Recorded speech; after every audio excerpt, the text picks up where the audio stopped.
Hello everyone and welcome to Mind Review. I am साक्षी कौशिक और आज की ये वीडियो बहुत ही डिमांडेड वीडियो है and this is on autobiographical memory. So in today's lecture हम लोग बात करेंगे कि ऑटोबायोग्राफिकल मेमोरी क्या होती है, कैसे बनती है, हमारे ब्रेन में कहाँ स्टोर्ड होती है, इसका क्या फंक्शन और क्या रोल होता है. So without wasting any time we'll begin with our lecture. So ये छोटा सा ग्राफ है that I found very useful. क्योंकि हम ऑटोबायोग्राफिकल मेमोरी की बात कर रहे हैं तो हमें इन जनरल पता होना चाहिए कि हमारी ये जो पूरी की पूरी ह्यूमन मेमोरी है वो कैसे फॉर्म्ड है. सो काफ़ी सारे प्रीवियस लेक्चर्स में मैं इस बारे में बात कर चुकी हूँ कि ह्यूमन मेमोरी के 3 पार्ट्स हमने डिवाइड किए हैं काफ़ी फेमस थ्योरीज के अकॉर्डिंग. कि एक सेंसरी मेमोरी होती है जो कि हमारी इंफॉर्मेशन बहुत ब्रीफ टाइम के लिए रखती है. फिर एक शॉर्ट टर्म मेमोरी होती है जो कि हमारी इंफॉर्मेशन सेंसरी मेमोरी से थोड़ी ज़्यादा टाइम तक रखती है. और शॉर्ट टर्म मेमोरी में जो भी इंफॉर्मेशन की एनकोडिंग होती है वो अकाउस्टिकली होती है, यानी कि साउंड की मदद से होती है. ठीक है. And then we have this long term memory जिसमें लाइफ टाइम हमारी इंफॉर्मेशन इनफाइनाइट लेवल तक स्टोर्ड रहती है. तो ये जो लॉन्ग टर्म मेमोरी है इसके 2 पार्ट्स हैं, यानी कि over here we can have 2 further types of memories. One is known as explicit memory and another is known as implicit memory.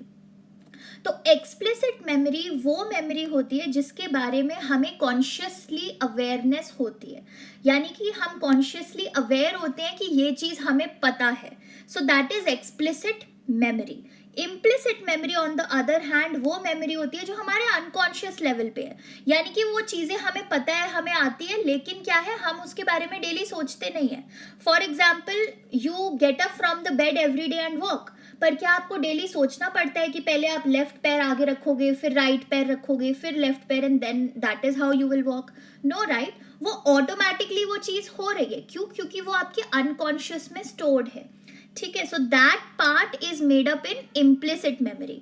तो इम्प्लिसिट मेमोरी में आपकी प्रोसीजरल मेमोरी होती है, यानी कि जो आपके स्किल्स हैं, टास्क है, मे बी साइकिल चलाना है, गाड़ी चलाना है, सुबह उठ के पैदल चलना है, दौड़ना है, तो ये सारी चीज़ें आपको डेली डेली नए सिरे से नहीं सीखनी पड़ती. ये आपकी मेमोरी में अनकॉन्शियस लेवल पे ऑलरेडी स्टोर्ड है. So that will make your implicit memory. अब एक्सप्लिसिट मेमोरी पे हमारा फोकस होगा because we are talking about autobiographical memory in this lecture. So explicit memory में हमारी declarative memory आती है. Declarative memory में क्या होता है, आपके जो factual information होती है, जैसे कि जो आपकी general knowledge होती है कि सन कहाँ से राइज करता है, कहाँ पे सेट होता है, या ताजमहल किसने बनवाया, या what is the meaning of birthday, ठीक है, या बर्थडे पार्टी का क्या मतलब होता है. तो ये जो फैक्चुअल इंफॉर्मेशन है वो आपकी डेक्लेरेटिव मेमोरी में आती है. और जो इवेंट्स या एक्सपीरियंसेस से रिलेटेड हमारी मेमोरी होती है वो भी आपकी डेक्लेरेटिव मेमोरी में आती है. सो इवेंट्स या एक्सपीरियंसेस जैसे कि मेरा कॉलेज का पहला दिन कैसा था, या मेरा जो पहला फ्रेंड था उसने मुझे एक सरप्राइज पार्टी दी थी वो कैसी थी. तो वो जो आपके मन में मेमोरीज रहती है कुछ कुछ इवेंट्स की, कुछ कुछ एक्सपीरियंसेस की, वो डेक्लेरेटिव मेमोरी में आती है. तो ये कैसे डिवाइडेड है? डेक्लेरेटिव मेमोरी 2 पार्ट्स में डिवाइडेड है, एपिसोडिक और सिमेंटिक. तो सिमेंटिक मेमोरी में वो वाले पार्ट्स आ जाएंगे जो हमने डिस्कस किया ना, कि जीके है, ताजमहल किसने बनवाया, बर्थडे पार्टी का मतलब क्या होता है, all of those facts and concepts they will come in semantic memory. On the other hand episodic memory में आपके ये इवेंट्स और एक्सपीरियंसेस आ जाएंगे कि बर्थडे पार्टी, जो आपको फर्स्ट बर्थडे पार्टी दी गई थी वो आपकी कैसी थी, या आपका जो फर्स्ट फ्रेंड था वो कैसा था, ऑल ऑफ दोज मेमोरीज, या आपका फर्स्ट डे ऑफ कॉलेज कैसा था. तो जो भी आपकी बचपन से या पास्ट लाइफ की मेमोरीज हैं वो सारी चीज़ें आएंगी.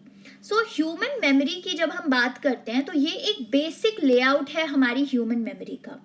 Now, how do we relate this layout with something that is known as autobiographical memory, जो हम आज के लेक्चर में पढ़ रहे हैं? तो ये जो autobiographical memory है ये बेसिकली एक ब्लेंड होता है हमारी एपिसोडिक और हमारी सिमेंटिक मेमोरी का. तो ये इसी वजह से मैंने आपको पूरा एक्सप्लेनेशन दिया है इन सारे मेमोरी टाइप्स का, ताकि आप ऑटोबायोग्राफिकल मेमोरी को इजीली समझ सको. So what is autobiographical memory? It is actually a blend of episodic memory and semantic memory. Now ये ब्लेंड क्यों है इन दोनों चीज़ों का? क्योंकि अब आप ऑटोबायोग्राफिकल मेमोरी की बात कर रहे हो, तो आपको अगर कोई पास्ट इवेंट अपने लाइफ का याद करना है तो उसके ऊपर आपको एक स्टोरी बिल्ड करके अगर किसी को बतानी है तो आपको एक फैक्ट और कॉन्सेप्ट भी पता होना चाहिए. फॉर एग्जाम्पल, सपोज आपको किसी ने एक सरप्राइज बर्थडे पार्टी दी थी एंड नाउ आफ्टर 10 years आप किसी अपने नए फ्रेंड को सरप्राइज बर्थडे पार्टी के बारे में बताना चाहते हो. So for that, first thing that you should know about is कि एक सरप्राइज बर्थडे पार्टी का मतलब क्या होता है भाई. ठीक है, तो ये मतलब कैसे पता लगेगा आपको? सिमेंटिक मेमोरी के थ्रू, क्योंकि इसमें फैक्ट्स और कॉन्सेप्ट स्टोर्ड है. तो वो फैक्ट की what is the meaning of a surprise birthday party, that semantic memory will help you to do. ठीक है, और सेकेंड चीज जो आपकी एक पर्सनल मेमोरी है कि जो आपको सरप्राइज बर्थडे पार्टी मिली थी उसमें आपके कैसे इमोशंस थे, how are you feeling at that point of time. ठीक है, कौन कौन आपके फैमिली मेंबर्स या फ्रेंड्स प्रेजेंट थे, वो सारी चीजें हमारी एपिसोडिक मेमोरी से आएगी. ठीक है, because over here we have events and experiences. So that is why autobiographical memory हमारी एपिसोडिक मेमोरी और सिमेंटिक मेमोरी का ब्लेंड होता है. ठीक है, now I hope this point is clear. अब हम एक प्रॉपर डेफिनेशन पढ़ते हैं ऑफ ऑटोबायोग्राफिकल मेमोरी. तो ये होता है, what is it? It is the ability to recall and remember the events and experiences from one's own life. तो हमारी लाइफ के जो इवेंट्स थे कि for the first day in college या द सरप्राइज बर्थडे पार्टी या जो experiences हमारे लाइफ के रहे हैं, उन एक्सपीरियंसेस, उन इवेंट्स को रिकॉल करना, उनको रिमेंबर करना is the job of autobiographical memory. Alright, तो ये एक लॉन्ग टर्म मेमोरी का पार्ट है.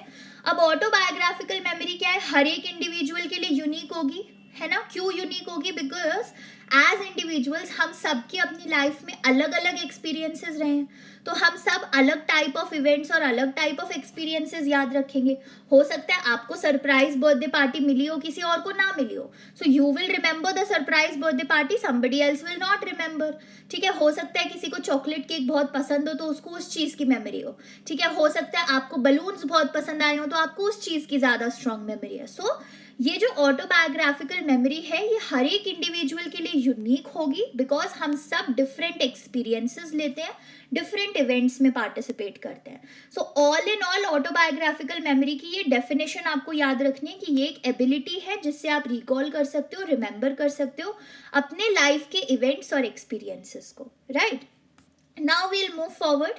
तो ये जैसे एक इमेज डिस्क्राइब करिए that how this lady is remembering her life events.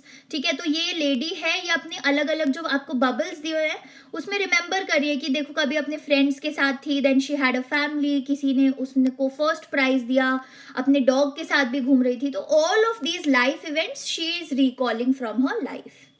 Okay, अब ये ऑटोबायोग्राफिकल मेमोरी फॉर्म कैसे होती है, हम कैसे अपनी ऑटोबायोग्राफिकल मेमोरी को फॉर्म करते हैं. So this is formed via the process of encoding. तो ये एनकोडिंग प्रोसेस सबसे ज्यादा इंपॉर्टेंट है किसी भी मेमोरी को फॉर्म करने के लिए. That is why it is also important for the formation of autobiographical memory. अब एनकोडिंग होता क्या है? इट बेसिकली मीन्स जहां पे आप सेंसरी इंफॉर्मेशन को टेक इन करते हो और उसको एक मीनिंगफुल वे में प्रोसेस करते हो. सो सेंसरी इंफॉर्मेशन क्या है? कि आपकी इन्वायरमेंट से आपको अपने 5 सेंसेस के थ्रू जो भी इंफॉर्मेशन मिल पा रही है. So whatever you are able to hear, whatever you are able to see, smell, touch, taste, तो ये जितनी भी आपको अपने इन्वायरमेंट से इंफॉर्मेशन मिलती है तो आप उस इंफॉर्मेशन को टेक इन करते हो, आपका ब्रेन उस इंफॉर्मेशन को प्रोसेस करता है एक मीनिंगफुल मेमोरी फॉर्म करने में, ताकि आप उसको एक अच्छे ढंग से स्टोर कर पाओ. तो अगर आप सरप्राइज बर्थडे पार्टी में गए तो आपने सेंसरी इंफॉर्मेशन ली कि एकदम से सारे लोगों ने शोर मचाया, हैप्पी बर्थडे टू यू, तो वो आपके सेंसेस से गई अंदर. देन विजुअली आपने देखा इतना अच्छा डेकोरेशन है, मे बी आपने कोई फूड टेस्ट किया तो ओके, टेस्ट का हुआ, लोगों ने हग किया, टच का एस्पेक्ट आया. सो ये सारी सेंसरी इंफॉर्मेशन के थ्रू आपने अपनी जो है आसपास की इंफॉर्मेशन टेक इन करी, आपके ब्रेन के पार्ट्स ने उस इंफॉर्मेशन को प्रोसेस करके एक मीनिंगफुल मेमोरी के तरीके से स्टोर किया, और इसी मेमोरी को हम यहाँ पे कह रहे हैं ऑटोबायोग्राफिकल मेमोरी. ठीक है, तो ये एनकोडिंग कैसे हो सकती है? Attention, focus, emotional response, repetition.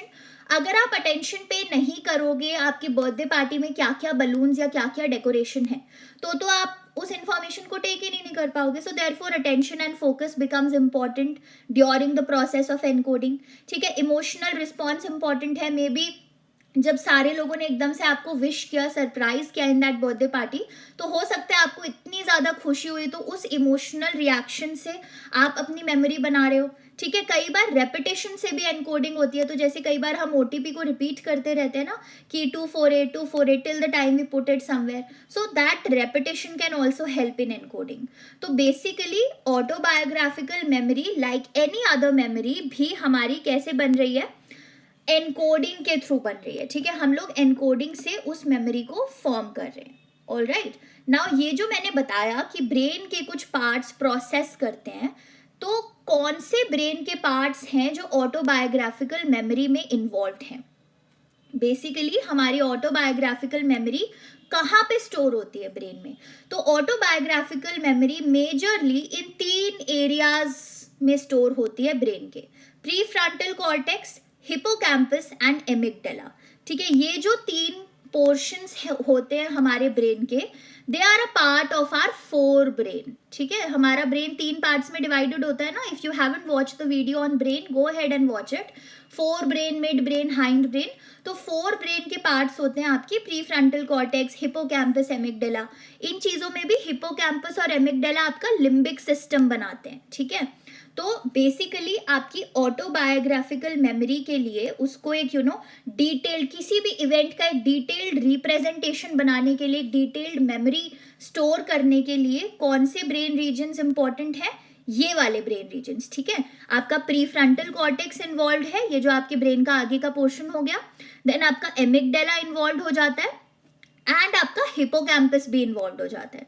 ठीक है, these 3 brain regions are very important in the formation of your autobiographical memory, in the storage of your autobiographical memory also. So I hope अभी तक आपको ऑटोबायोग्राफिकल मेमोरी के बारे में सब कुछ क्लियर होता जा रहा है। अब 2-3 और इम्पॉर्टेंट बात करनी है and then this lecture will be done, और आप मास्टर बन चुके होगे of the concept of autobiographical memory. चलिए, तो ये जो ऑटोबायोग्राफिकल मेमोरी है, हमने इसकी तारीफ तो बहुत कर ली, बट ये जो है हमेशा एक्यूरेट नहीं होते। They are not always accurate. क्यों? क्योंकि ये जो हमारी मेमोरीज होती है हमारे पास्ट एक्सपीरियंसेस और इवेंट्स की, वो काफ़ी फैक्टर्स के थ्रू इन्फ्लुएंस हो सकती है। फॉर एग्जाम्पल, मेरा करंट इमोशनल स्टेट कैसा है, हो सकता है मैं अभी बहुत ज़्यादा सैड फील कर रही हूँ, ठीक है, बहुत लो फील कर रही हूँ, और मुझे कोई बोलेगा कि तुम्हारी फर्स्ट बर्थडे पार्टी कैसी थी, तो अगर मैं उसको रिकॉल करूंगी और करंटली मैं सैड फील कर रही हूँ, तो मे बी मैं उस बर्थडे पार्टी से सारे बुरे इंसिडेंट्स ही याद करूंगी कि मेरा केक गिर गया था, या मेरी बेस्ट फ्रेंड नहीं आई वहाँ पे। तो instead of looking on the positive side, मैं सारे नेगेटिव एस्पेक्ट्स उस autobiographical memory of the birthday party को निकाल के लेके आ जाऊंगी। सो क्या हुआ यहाँ पे, मेरी ऑटोबायोग्राफिकल मेमोरी मेरे करंट इमोशनल स्टेट से इन्फ्लुएंस हो गई। ठीक है, मेरे कॉग्निटिव बायसेस से भी इन्फ्लुएंस हो जाती है। हो सकता है मेरी हमेशा ये सोच रही हो कि बर्थडे पार्टी करके दे दी, बट किसी ने मेरे साथ टाइम स्पेंड नहीं किया। सो मेरे कॉग्निटिव बायसेस से भी इन्फ्लुएंस होती है, और जो पैसेज ऑफ टाइम है इससे भी इन्फ्लुएंस होती है। तो जितनी पुरानी कोई बात हो जाती है, देर आर चांसेस कि हम उसके कुछ कुछ एस्पेक्ट्स जो है भूल जाते हैं। कोई कोई चीज़ें हमारी मेमोरी से रह जाती है, हम लोगों को याद नहीं आ पाता कि एग्जैक्टली क्या हुआ था। ठीक है, so memories they also change over time due to this process called reconsolidation.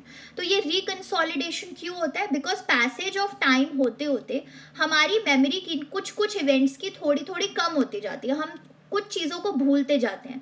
तो हमारा ब्रेन क्या करता है, बड़ी स्मार्टली उस इंफॉर्मेशन को फिलअप तो करना है, उसको उस मेमोरी को फिलअप करना है, ताकि वो अधूरी चीज़ ना रहे कोई भी, और इंसान जो है आसानी से अपने इवेंट्स को रिकॉल कर पाए। So the brain remixes and updates the memory with new information. तो कुछ नई इन्फॉर्मेशन ब्रेन अपने आप बना बनू के उस मेमोरी में ऐड कर देता है, and that is the process of reconsolidation, जहाँ पे हम अपनी पुरानी मेमोरी को नए इन्फॉर्मेशन से गैप्स फिल इन करने की कोशिश कर रहे हैं, ताकि हम किसी को भी अपना एक पर्टिकुलर इवेंट या एक पर्टिकुलर एक्सपीरियंस क्लियरली बता सकें। ठीक है, तो यहाँ पे हमने क्या सीखा कि ऑटोबायोग्राफिकल मेमोरी क्या है, हमेशा एक्यूरेट नहीं होती है, उस पर हमेशा विश्वास नहीं करना चाहिए। Why? Because a lot of factors can influence it. Emotional states हैं, कॉग्निटिव बायसेस हैं, पैसेज ऑफ टाइम है, ये सारी चीज़ें इन्फ्लुएंस करती है। और जैसे जैसे टाइम गुजरता है, हमारे मन से जो मेमोरी है वो थोड़ी थोड़ी फेड अवे होनी स्टार्ट करती है। सो ब्रेन क्या है, रिकंसोलिडेट करता है उन सबको न्यू इन्फॉर्मेशन के साथ, so that we can fill in those gaps in memory. Okay, and then finally क्या है, ऑटोबायोग्राफिकल मेमोरी इंपॉर्टेंट क्यों है, what is the importance of this memory. ये बहुत इंपॉर्टेंट रोल प्ले करती है in shaping our identity and sense of self. तो आपको ये पता रहे कि आपका सेंस ऑफ सेल्फ क्या है, आपके पास्ट एक्सपीरियंसेस कैसे थे, पास्ट इवेंट्स कैसे थे, क्या क्या आपकी लाइफ में एक्सपीरियंसेस हो चुके हैं, वो एक्सपीरियंसेस काफ़ी हद तक हमारी आइडेंटिटी को about when we answer the question of who am I, तो इस क्वेश्चन को शेप करने में, इसका आंसर शेप करने में, बेसिकली एक सेंस ऑफ सेल्फ बनाने में, एक हमारी आइडेंटिटी को डिफाइन करने में बहुत ज़्यादा इंपॉर्टेंट रोल प्ले करती है autobiographical memory. Because the memory of past experiences and events, they play a lot of role in shaping our current identity and personality.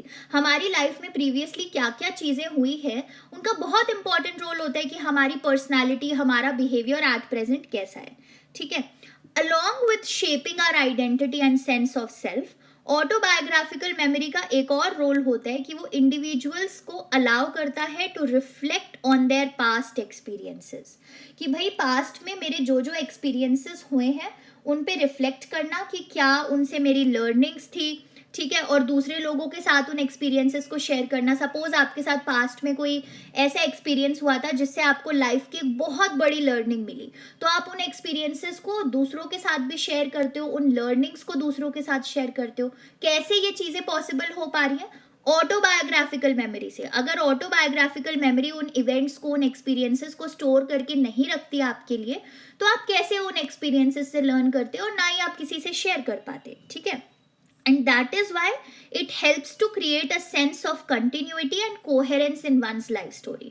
तो एक जैसे मूवी में या एक सीरियल में कंटिन्यूटी बनी रहती है ना, कि अच्छा पहले ये दो कैरेक्टर्स मिले, फिर उसके बाद इनके साथ ऐसा हुआ, फिर वो एक दूसरी शॉप में गए, तो एक कंटिन्यूटी बनी रहती है। ऐसी हमारी लाइफ की स्टोरी की कंटिन्यूटी बनी रहती है। अगर हमें अपने लाइफ के पास्ट एक्सपीरियंसेस की स्टोरी पता हो, पास्ट इवेंट्स के बारे में हमें पता हो, तो हम बेटर रिलेट कर पाते हैं उन्हें अपने आगे आने वाली लाइफ से, और एक पूरी कोहेरेंट लाइफ स्टोरी बनी रहती है, right. So I hope you understand the importance of autobiographical memory as well. All right everyone, that is it for today's video. आज की वीडियो में हमने ऑटोबायोग्राफिकल मेमोरी का A to Z डिस्कस किया है कि वो क्या होती है, कहाँ पे लोकेटेड है, कौन से ब्रेन एरियाज में लोकेटेड है, क्या फंक्शन है उसका, क्या इंपॉर्टेंस है, और कुछ ड्रॉबैक्स भी हमने देखे। So thank you for watching this video, and I hope कि जिन भी लोगों ने रिक्वेस्ट की थी ऑटोबायोग्राफिकल मेमोरी पे वीडियो बनाने के लिए, वो ज़रूर ये वीडियो देख रहे हैं। If you have watched it and अगर इस वीडियो ने आपको हेल्प किया है, तो please do comment down in the comment section and also share it with your friends. And stay tuned with Mind Review. Subscribe to the channel, click on the bell icon ताकि और जो educational videos हैं psychology से related वो आप लोगों को मिलती रहे. So stay connected with us and I will soon be coming up with more videos. जो next video होने वाली है वो validity के ऊपर होगी. So stay tuned, have a very good day and bye bye everyone.